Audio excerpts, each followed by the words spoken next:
চেয়ারে বসার মতন খুব তুচ্ছ একটা ঘটনাকে কেন্দ্র করে শেরপুরে যে সহিংসতা এবং সংঘাত আমরা দেখেছি, এটি কোনোভাবেই কাম্য নয়। কেউ যেন কোনো উস্কানি না দেন, কেউ যেন উস্কানিতে পা না দেন। আমরা সবাই মিলে একটি শান্তিপূর্ণ সহাবস্থান চাই। স্থানীয় প্রশাসনের আয়োজনে সব প্রার্থীদের অংশগ্রহণে কিন্তু গতকাল নির্বাচনী ইশতেহার ঘোষণার একটা অনুষ্ঠান ছিল। সেখানে প্রত্যেকটা দলের জন্য সুনির্দিষ্ট আসন ছিল যেখানে তারা বসবেন। জামাত ইসলামের নেতৃবৃন্দ সেখানে সব আসন তথা চেয়ারগুলো আগে থেকে দখল করে রেখেছিলেন এবং বিএনপির যারা নেতাকর্মী রয়েছে ওনাদের জন্য যে নির্দিষ্ট আসনগুলো রয়েছে সেই চেয়ারগুলো ছাড়ছিলেন না। প্রশাসন বারবার আহ্বান জানানোর পরও তারা কিন্তু সেই চেয়ারগুলো ছাড়তে অস্বীকৃতি জানিয়েছিলেন। চেয়ারে বসার মতন খুব তুচ্ছ একটা ঘটনাকে কেন্দ্র করে শেরপুরে যে সহিংসতা এবং সংঘাত আমরা দেখেছি, সেটি কোনোভাবেই কাম্য নয়।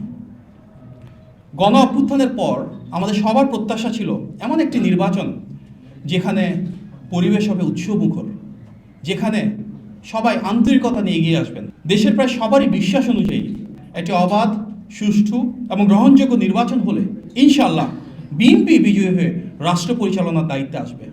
সুতরাং আমাদের একটি বড় লক্ষ্য হলো এই নির্বাচন যেন বিতর্কমুক্ত থাকে, এই নির্বাচন যেন শান্তিপূর্ণ হয় এবং এই নির্বাচনকে ঘিরে কেউ যেন কোনো সংঘাতময় পরিস্থিতি তৈরি করতে না পারে। এটি দল হিসেবে বিএনপির জন্য যেমন গুরুত্বপূর্ণ, রাষ্ট্র হিসেবে বাংলাদেশের জন্য গুরুত্বপূর্ণ। তারপরও শেরপুরে যে ঘটনাটি ঘটেছে এটি অত্যন্ত অনাকাঙ্ক্ষিত। কিভাবে সংঘাত শুরু হলো, কারা সেখানে মদদ দিয়েছে, আইনশৃঙ্খলা বাহিনী, প্রশাসন কেন পরিস্থিতি স্থিতিশীল রাখতে পারল না, এসব বিষয় নিয়ে স্বাভাবিকভাবেই জনমনে প্রশ্ন জাগছে।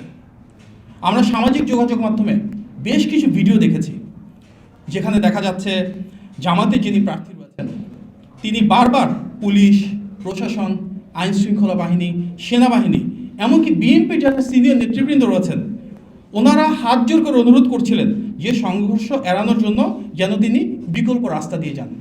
তারপরও সেই প্রার্থী ঠিক ওই রাস্তা দিয়ে যাওয়ার সিদ্ধান্ত নিয়েছেন এবং তিনি বারবার বলছিলেন জীবন যায় যাক। ওয়ালটন বিএলডিসি ফ্যান, খরচ বাঁচে 65% পর্যন্ত। ওয়ালটন বিএলডিসি ফ্যান ছড়ায় স্বস্তির সবুজ হাওয়া। এই সংঘাতকে এড়ানো যেত না। নির্ধারিত সময়ের আগে জামাতের যারা নেতাকর্মীরা রয়েছেন তারা যেভাবে চেয়ারটাকে দখল করে রেখেছিলেন, চেয়ার ছাড়ছিলেন না, কেন সেটা? তারা কেন সেখানে আমরা দেখতে পেয়েছি, শুনতে পেয়েছি আগে থেকেই লাঠিসোঁটা জোগাড় করে রেখেছিলেন?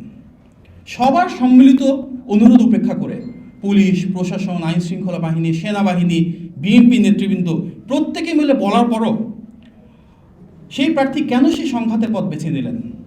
এসব বিষয় নিয়ে সামগ্রিকভাবে দ্রুততম সময়ের মধ্যে এটা সুষ্ঠু এবং গ্রহণযোগ্য তদন্ত হওয়া অত্যন্ত প্রয়োজন। এই সংঘাতে একজন মানুষ নিহত হয়েছেন, তিনি যে দলেরই হোক না কেন তা কোনোভাবেই কাম্য না, কোনোভাবেই মেনে নেওয়া যায় না। বিএনপিরও কিন্তু 40 জনের বেশি নেতাকর্মী আহত হয়েছেন, তার মাঝে অনেকেই খুব সংকটাপন্ন অবস্থায়, আশঙ্কাজনক অবস্থায় হাসপাতালে ভর্তি রয়েছেন। যিনি নিহত হয়েছেন, যিনি আহত হয়েছেন, তারা প্রত্যেকে তো এমন একটা রাষ্ট্র ব্যবস্থা চেয়েছিলেন যেখানে শান্তিপূর্ণ নির্বাচন থাকবে, যেখানে কোনো মারামারি থাকবে না, কোনো কোন্দল থাকবে না, একটা উৎসবমুখর পরিবেশ থাকবে। আমরা সামগ্রিকভাবে প্রশাসন ও আইনশৃঙ্খলা বাহিনীকেও আরও জোরালো ভূমিকা রাখার আহ্বান জানাচ্ছি।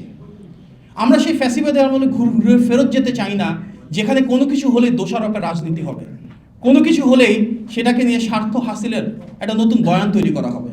আমরা চাই সুষ্ঠু তদন্ত, পাশাপাশি সবাইকে আহ্বান জানাতে চাই কেউ যেন কোনো উস্কানি না দেন, কেউ যেন উস্কানিতে পা না দেন।